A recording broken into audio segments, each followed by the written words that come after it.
Assalamualaikum warahmatullahi wabarakatuh. Bagaimana kabarnya Ananda semua? Semoga kita semua selalu dalam keadaan sehat ya. Hari ini kita masuk ke tema 4, hidup bersih dan sehat. Subtema 3, hidup bersih dan sehat di tempat bermain. Pembelajaran ke-1. Tetap semangat dan tertib ya Ananda semua menyimak pembelajarannya. Dayu dan teman-teman mendapat tugas sekolah. Mereka ditugaskan menggambar lingkungan dan benda-benda di sekitar. Dayu dan teman-teman sepakat mengerjakan bersama. Mereka menggambar di taman sekitar kompleks. Taman tidak jauh dari rumah Dayu. Ayo mengamati.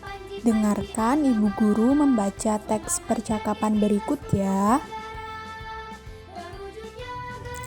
Kita harus ikut menjaga tempat ini.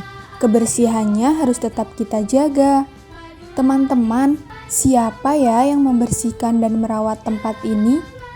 Tempat ini biasanya ada yang membersihkan. Itulah sebabnya tempat ini indah dan nyaman.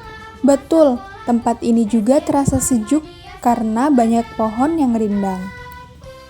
Ayo berlatih. Mari kita jawab pertanyaan berikut berdasarkan teks percakapan sebelumnya. Yang pertama, apa isi percakapan Dayu dan teman-teman?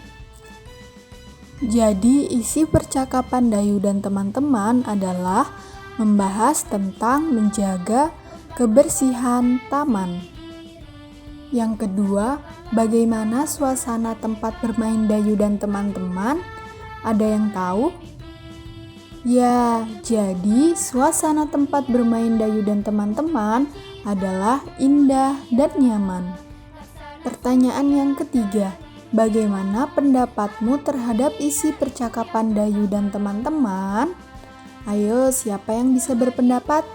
Jadi, pendapat ibu guru isi percakapan menunjukkan bahwa Dayu dan teman-teman adalah anak yang peduli kebersihan tempat bermain.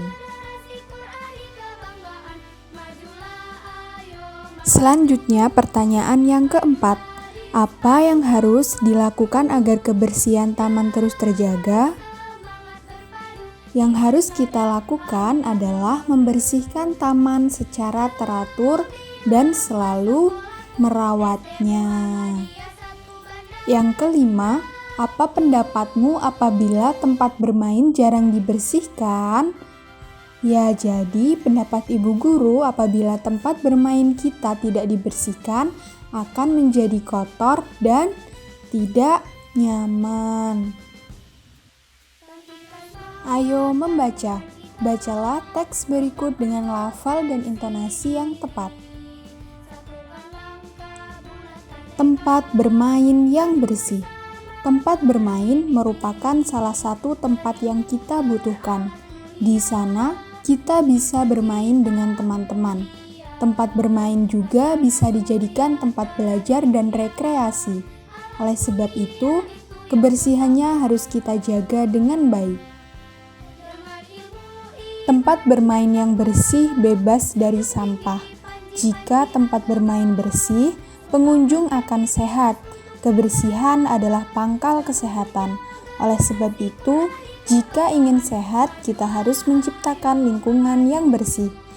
Nah, apa sih informasi yang kamu peroleh dari isi teks di atas? Ada yang tahu dari Ananda?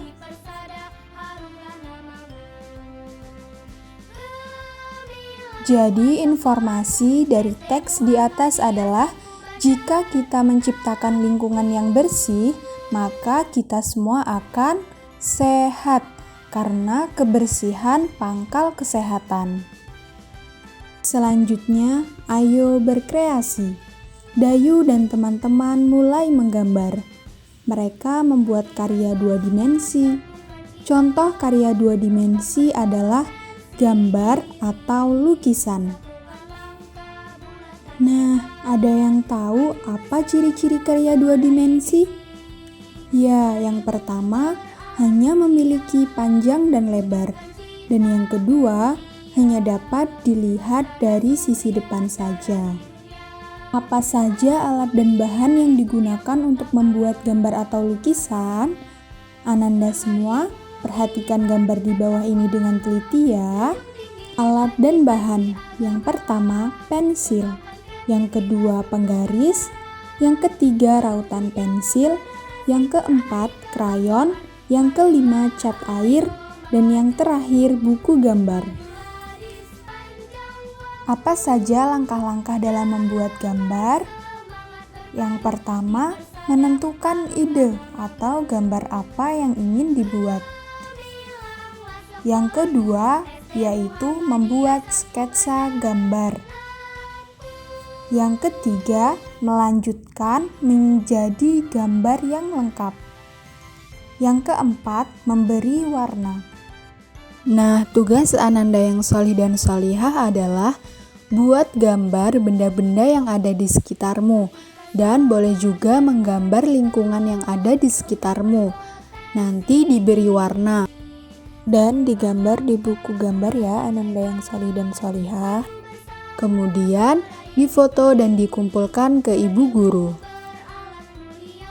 Perhatikan contoh gambar Dayu di bawah ini. Dayu menggambar jenjang dari kubus yang tersusun. Kubus merupakan contoh bangun ruang. Coba kalian amati benda-benda di sekitarmu yang berbentuk kubus. Ayo, ada yang tahu? Ya, contohnya ada Rubik dan dadu.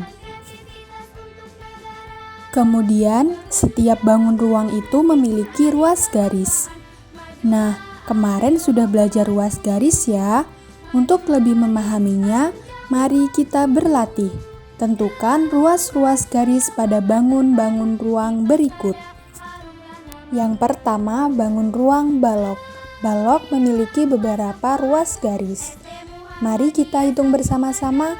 Yang pertama, yaitu AB. Yang kedua, BC. Yang ketiga, CD. Yang keempat, AD. Yang kelima, EF. Yang keenam, FG. Yang ketujuh, GH. Yang kedelapan, EH. Yang kesembilan, AE. Kesepuluh, BF. Yang kesebelas, CG. Dan yang terakhir, DH. Jadi, bangun ruang balok memiliki 12 ruas garis. Selanjutnya, tugas Ananda semua yaitu melanjutkan mengerjakan nomor 2 sampai 5. Tentukan ruas garis masing-masing bangun ruang tersebut. Kemudian dikumpul ke ibu guru dan jangan lupa digambar ya bangun ruangnya.